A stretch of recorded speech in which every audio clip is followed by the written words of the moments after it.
have all the characteristics of a human being. Flesh, blood, skin, hair. But not a single clear, identifiable emotion, except for greed and disgust.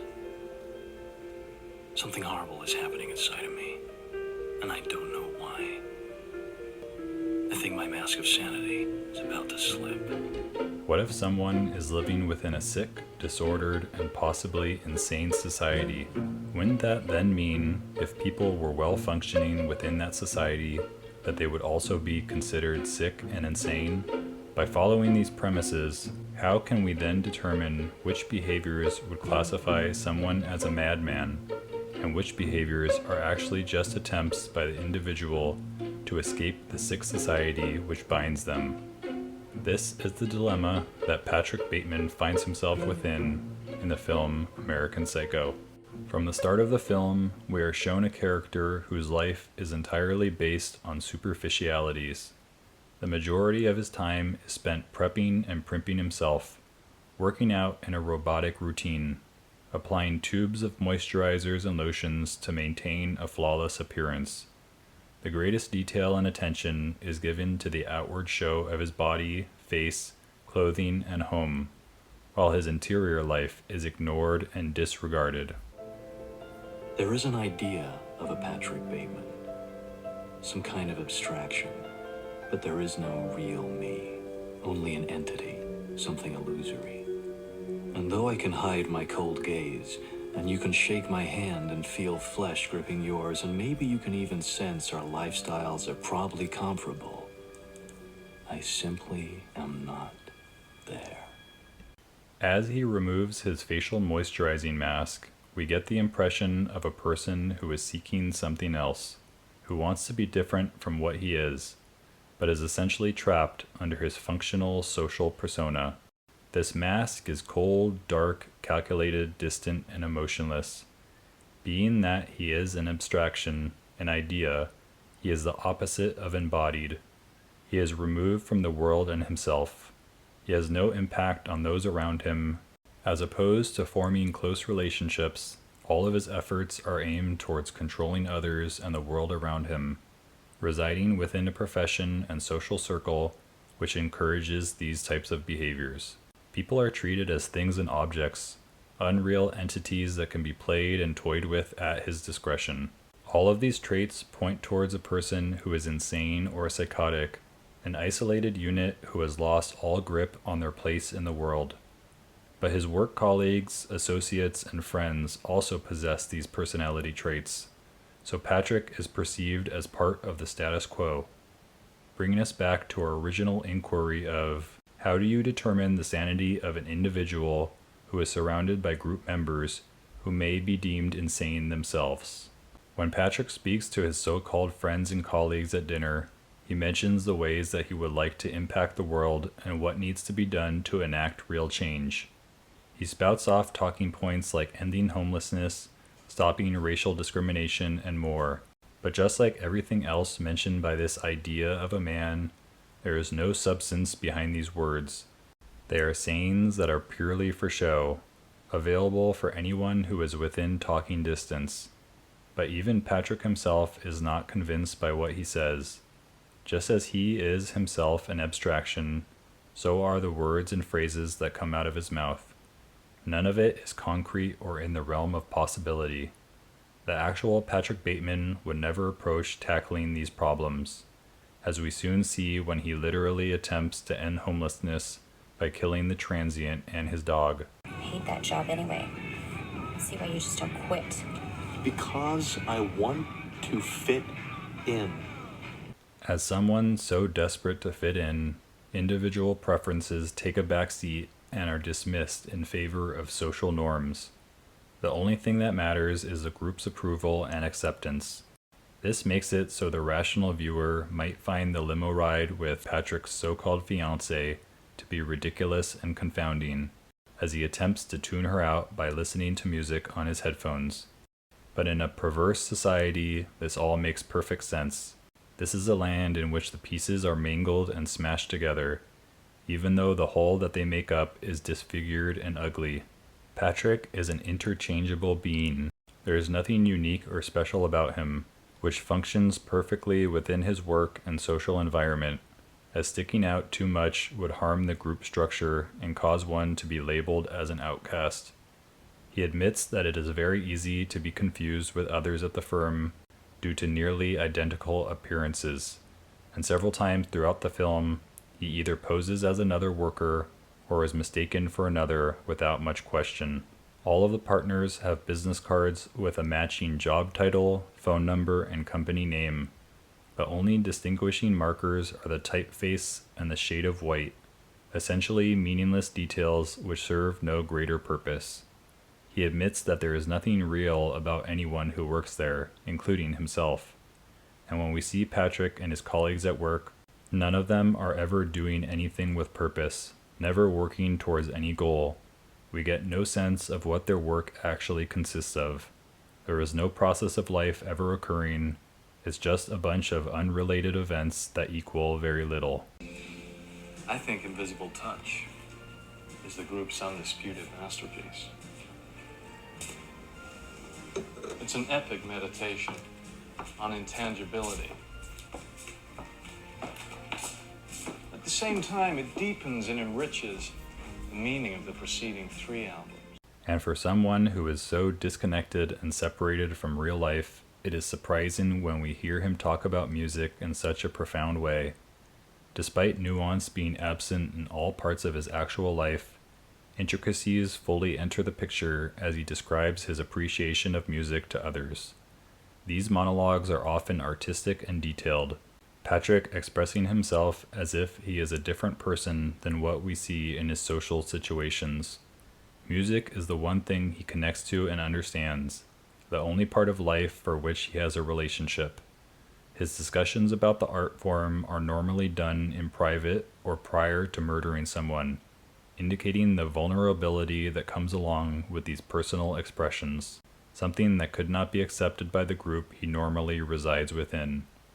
His tendency to listen to music on his personal headphones is another way for him to hide his passion from society.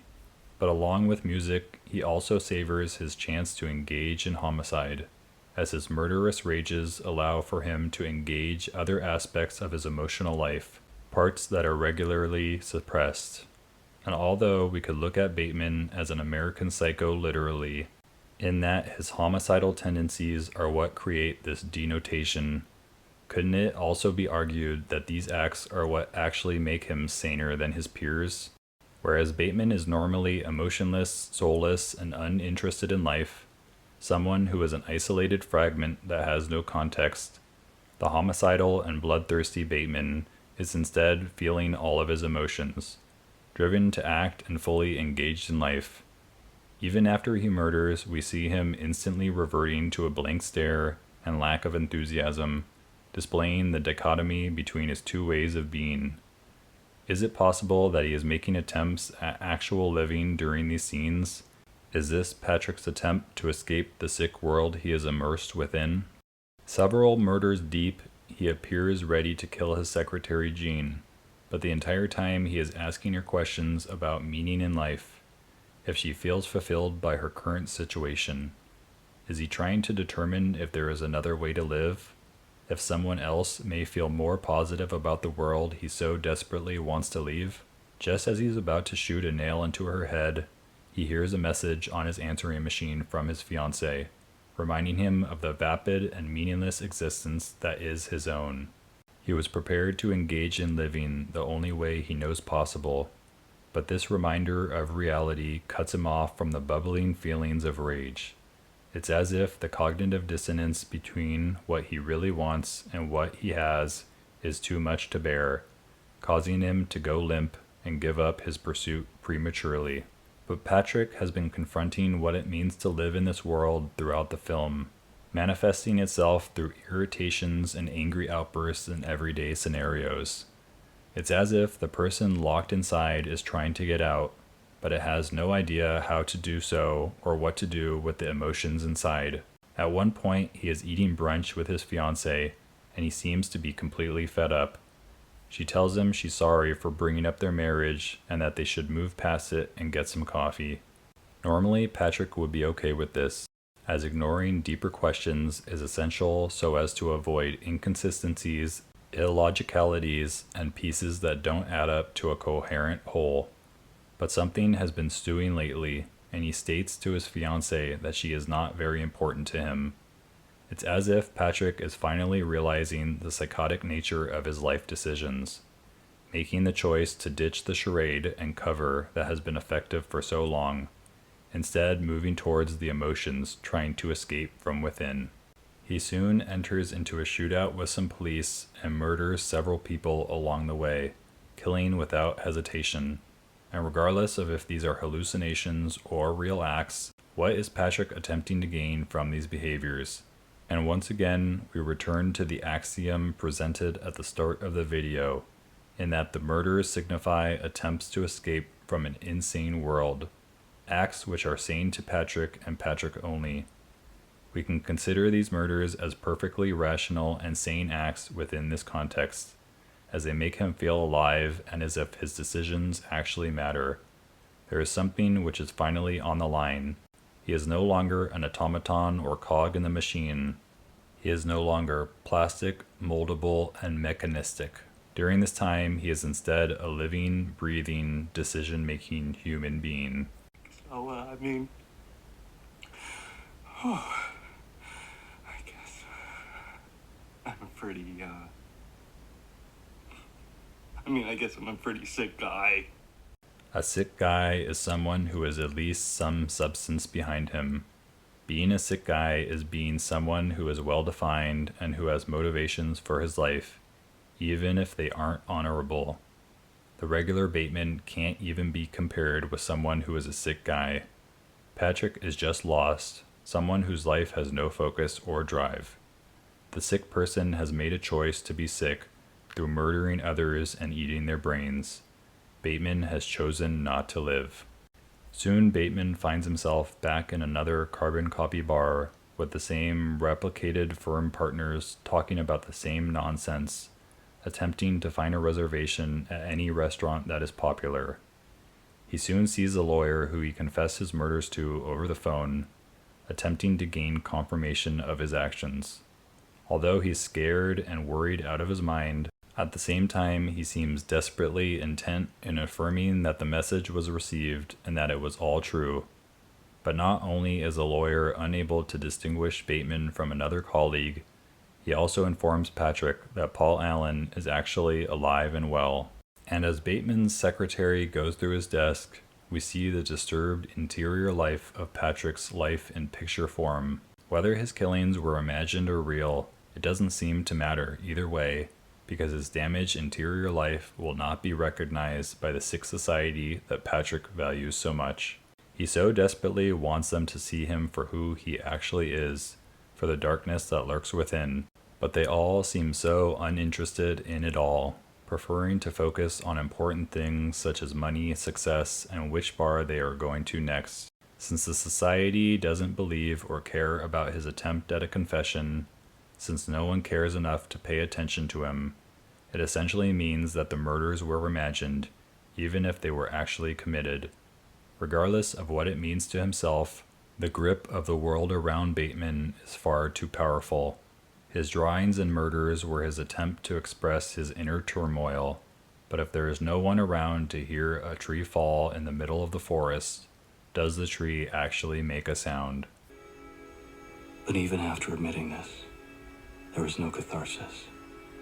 My punishment continues to elude me, and I gain no deeper knowledge of myself. No new knowledge can be extracted from my telling.